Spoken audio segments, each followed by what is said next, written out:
On va écouter Patrick Cohen qui incarne forcément un journalisme en France, un journalisme politique, lui et d'autres. Il se réjouissait ce matin, en tout cas il justifiait la suppression de C8. Et la différence entre Patrick Cohen et moi, c'est que moi je ne me réjouirais pas si M. Cohen ne pouvait plus s'exprimer. Mais lui, manifestement, ne souhaite plus que Cyril Hanouna prenne la parole et que C8 soit à l'antenne. Écoutez ce qu'il disait sur France Inter, et je rappelle toujours, parce que c'est important, que France Inter est payée par vos impôts, alors que C8 est une chaîne privée. Hier soir, Éric Ciotti est venu en soutien sur le plateau, pendant que Marine Le Pen fustigeait les ayatollahs de la pensée unique et que Laurent Wauquiez promettait de supprimer l'Arcom, autorité obscur. Même son rival pour la présidence de LR, Bruno Retailleau, qui comme ministre devrait défendre l'autorité de la chose jugée, et donc la décision du Conseil d'État, est allé de sa déploration. Le soutien n'était pas aussi large en juillet dernier quand l'Arcom a pris sa décision, sans doute un mouvement d'allégeance à celui qui apparaît comme le parrain de toutes les droites, Vincent Bolloré. Des droites converties à la dérégulation. Oui, comme Elon Musk qui ne veut pas de modération sur les réseaux, comme le vice-président américain J.D. Vance qui a fait la leçon aux Européens sur ce thème à Munich. Il y a un effet Trump dans cette furieuse envie d'éradiquer les garde-fous. Mais en France, ça ne se passe pas comme ça. La liberté, ce n'est pas seulement de pouvoir tout dire, ou presque tout, c'est aussi de faire respecter sa vie privée, son image, son honneur, sa réputation, de ne pas subir de campagne de haine ou de dénigrement en raison de son appartenance ethnique ou religieuse, de recevoir une information honnête. Tout cela est codifié dans des conventions que les médias attributaires de fréquences d'État s'engagent à respecter et que le régulateur est chargé de contrôler. Avant de se voir privé de fréquences, C8 a subi 35 réprimandes, mises en garde, mises en demeure, sanctions pécuniaires, soit 35 feux rouges franchis avec autant d'avertissements et autant de récidives avant que l'Arcom ne décide un retrait de permis. Hier soir, Cyril Hanouna a conclu son émission par une longue tirade complotiste qui accusait, si on a bien compris, le secrétaire général de l'Élysée, de mèche avec l'ancien président de l'Arcom, d'avoir monté un dossier contre lui et son émission dans le dos d'Emmanuel Macron. Voilà qui résume assez bien ce que l'animateur n'a pas voulu voir et que les dirigeants du groupe Canal n'ont pas su lui faire comprendre. Ce n'est pas la liberté d'expression qui est bridée par l'arrêt de sa chaîne, c'est celle de propager n'importe quoi. Non mais l'attaque personnelle, le parrain de la droite. Bien sûr, il parle de Vincent Bolloré de cette manière-là. Donc le parrain, c'est connoté mafia. Oui, très clairement, c'est connoté mafia. Il parle lui-même. Moi, je pense que l'Arcom devrait intervenir sur ce mot-là. C'est d'autant plus outrancier qu'ils sont minoritaires. L'Arcom, en tout cas, pourrait. Parce que moi, je suis partagé parce que je suis pour la liberté d'expression à 100%. Oui. Au fond, il dit ce qu'il veut, monsieur Patrick Cohen. Au fond, il dit ce qu'il veut. Mais en même temps, comme les règles ne sont pas les mêmes pour tout le monde, lorsqu'on dit de Vincent Bolloré le parrain des droits et qu'on met cette notion dans l'imaginaire, c'est quoi le parrain ? C'est Don Corleone ? Ça veut dire quoi ce qu'il dit ?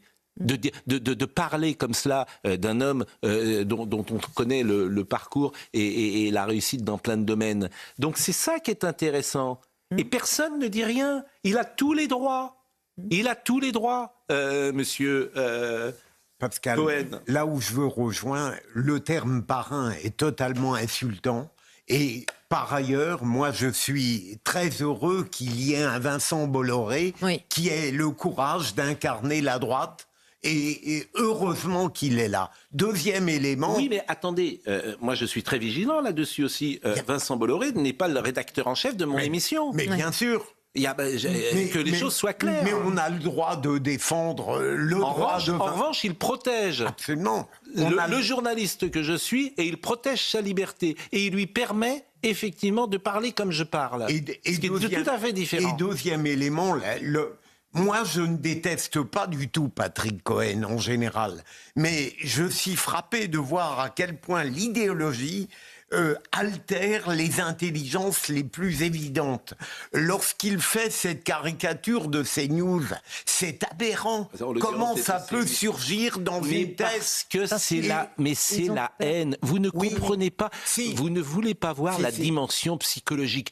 Pour tous ces gens, je vais vous dire quelque chose. Pour tous ces gens, pour le journaliste de Libération, qui a un master de je ne sais quoi, qui a toutes les œuvres complètes de Pierre Bourdieu chez lui, qui vient à vélo à la rédaction ou qui prend le métro et qui rentre le soir dans une banlieue très lointaine de Paris. La réussite de Hanouna, c'est insupportable. Est-ce que vous comprenez ça? Oui, non, c'est insupportable pour lui. Il a fait bac+5, bac+6, il est dans un journal. Il tire souvent, c'est pas facile la presse française, t'es en difficulté sur le plan économique et tu as quelqu'un qui a du talent et qui réussit comme personne ne réussit. Cette dimension psychologique, vous ne voulez pas l'entendre. Je suis de votre avis, Pascal. Donc, elle pèse. Mais si vous voulez... Mais pour être totalement en cohérence avec ce que vous défendez, Pascal, est-ce qu'on peut être d'accord sur le fait que Cohen a toute liberté de dire ce qu'il veut. Le problème, c'est la fermeture de ses vites. Mais bien sûr, c'est ce que je dis. Voilà. C'est-à-dire qu'il peut dire ce qu'il veut, on peut le contester, on peut lui répondre. Le problème, c'est la fermeture de ses vites. Mais en France, c'est une chaîne de télévision. Je trouve ça très bien. Et puis pour donner... Simplement, si je l'invite sur le plateau, il ne viendra pas. Mais si lui, il m'invite, moi, je peux venir dans leur émission. Je peux y aller. J'ai pas de souci. Et là, il faut m'entendre. En vélo. Mais à vélo. Si je voulais... Moi, je les connais. Ils sont entre eux. C'est une endogamie, c'est vrai. Si je voulais... C'était le cadenas en vélo.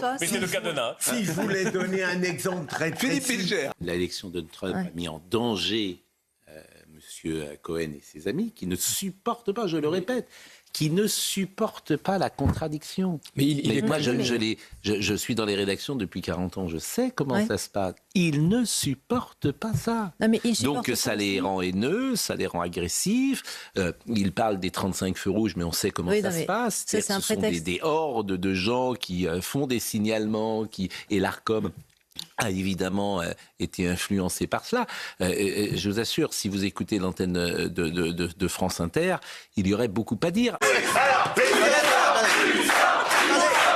sont les Anglais, ce sont les Anglais, ce sont les Anglais. Oui, oui, sacré anglais. Et me tout pas, je m'en tape. Et me tout pas, je m'en tape. Et me tout pas, je m'en tape. Non, on ne touche pas les enfants. Ce sont les Anglais, ce sont les Anglais.